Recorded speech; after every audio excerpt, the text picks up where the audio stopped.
Assalamualaikum. Terima kasih untuk kawan-kawan semua yang selalu setia hadir di channel kami. Untuk yang belum subscribe, jangan lupa ya, klik subscribe dan tekan tanda lonceng. Untuk kesempatan kali ini, kami akan bercerita dan menggambar pesugihan kodok hijau.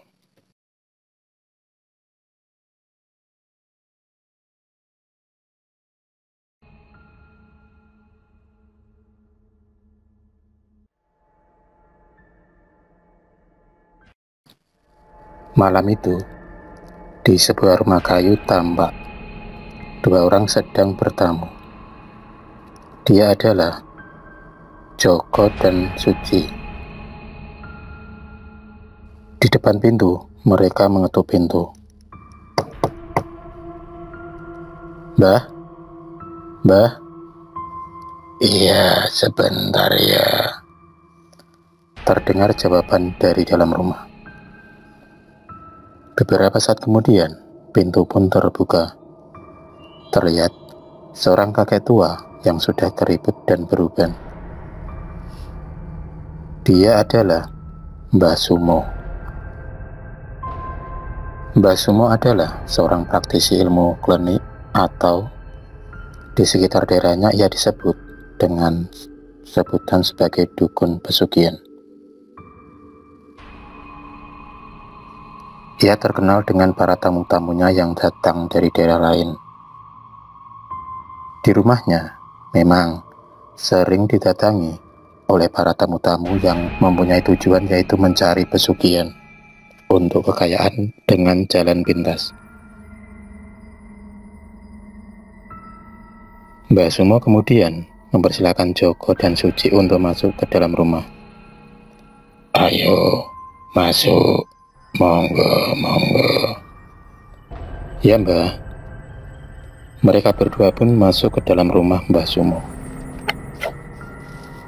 Tampak di dalam rumah, mereka melihat di sekeliling ruang rumah Mbah Sumo terpajang benda-benda mistis di dinding rumahnya. Akhirnya, Joko pun mengutarakan maksud kedatangannya. "Mbah, gini loh Mbah. Saya kemari setelah mendengar cerita dari teman-teman saya yang katanya pernah ke rumah Mbah Sumo. Terus terang, sampai saat ini kehidupan saya dan keluarga saya masih pas-pasan, Mbah. Serba kekurangan. Jadi, maksud saya ingin minta tolong Mbah Sumo. Gimana caranya supaya saya bisa cepat kaya, Mbah?" "Oh, iya. Bisa. Tapi ada syaratnya yang harus kalian penuhi. Dan syarat itu berat juga," kata Mbah Sumo kepada Joko dan Suci. "Siap, Mbah. Apapun syaratnya akan kami penuhi, Mbah. Kami sudah bertekad bulat." "Begini, ini pesugihan ampuh, langsung cepat kaya. Tapi pesugihan ini dengan perjanjian jin ya. Dan pasti akan ada tumbal dan korban." "Pesugihan apa itu, Mbah?" tanya Joko kepada Mbah Sumo. "Ini pesugihan kodok hijau. Kamu harus menumbalkan orang yang kamu sayangi kepada Raja Jin Kodok." "Iya, Mbah. Aku sanggup, Mbah." "Oh ya, ada satu lagi yang harus kalian penuhi. Setiap malam Jumat Kliwon, setiap 40 hari sekali. Apa itu, Mbah? Tanya Joko kepada Mbah Sumo. Setiap malam Jumat Kliwon 40 hari sekali kamu harus menyiapkan sesajen dan segala ubur rambainya, juga kembang setaman di dalam kamar kalian. Dan satu lagi, istrimu harus siap melayani Raja Jin Kodok malam itu. Joko dan Suci yang mendengar syarat yang terakhir pun kaget dan terperanjat. Mereka berdua saling berpandangan dan berbincang pelan. Akhirnya, karena keinginan ingin cepat kaya dan hidup enak sudah mengalahkan akal sehat mereka, maka mereka berdua pun menyanggupi syarat-syarat tersebut. Iya, Mbah, kami siap, Mbah. Yang penting kami cepat kaya, Mbah. Obrolan pun berlangsung cukup lama, dengan diiringi suara binatang malam yang menambah suasana horor malam itu. 7 hari setelah mereka dari rumah Mbah Sumo, anak pertama Joko dan Suci meninggal dunia. Perasaan Joko dan Suci pun campur aduk.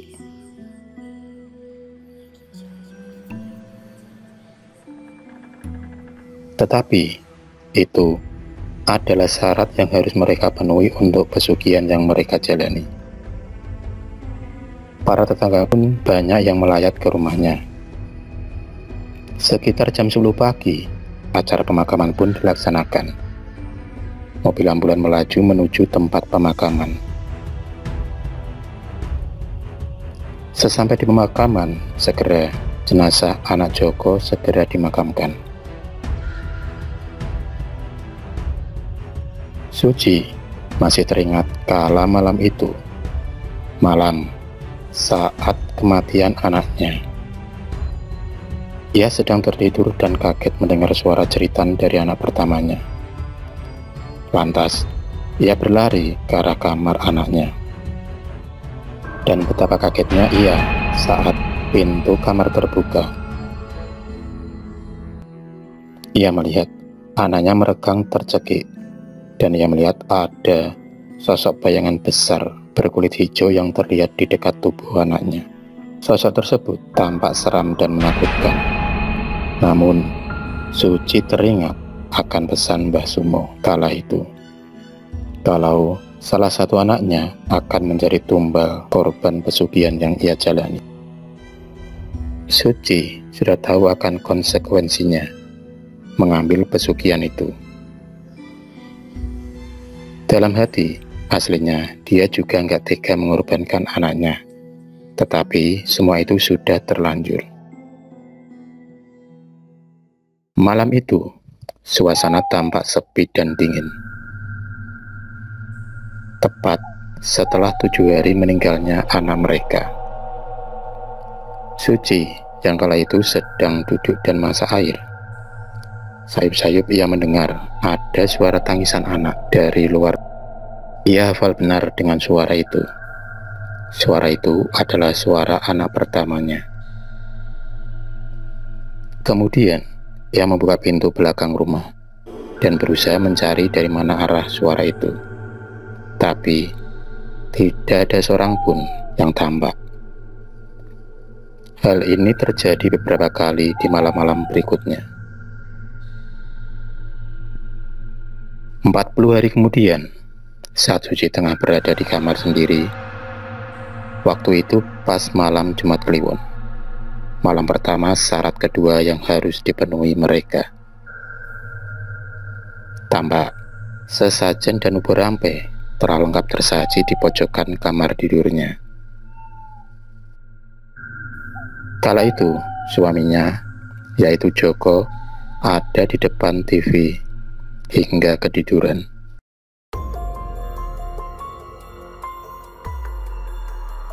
Suci yang kala itu hanya mengenakan baju tidurnya, ia tengah berbaring di atas ranjangnya. Sekitar pukul 12 malam, terasa angin sangat dingin dan menusuk tulang. Saat Suci duduk di tepi ranjang, ia melihat ada seekor kodok hijau muncul di pojok kamarnya.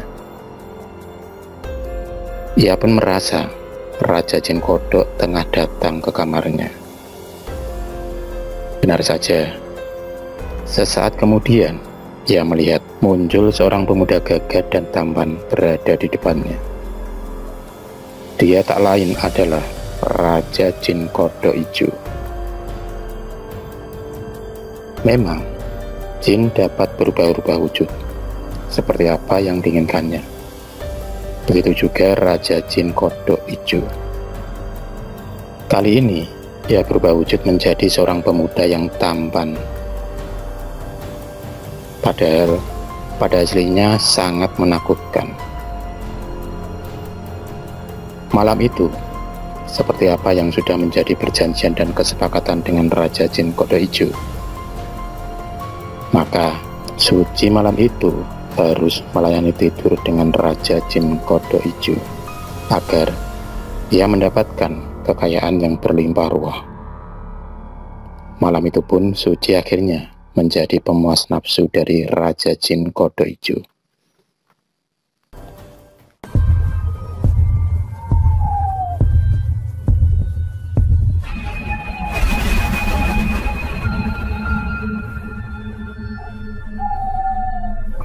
Terima kasih sudah menonton video cerita bergambar ini.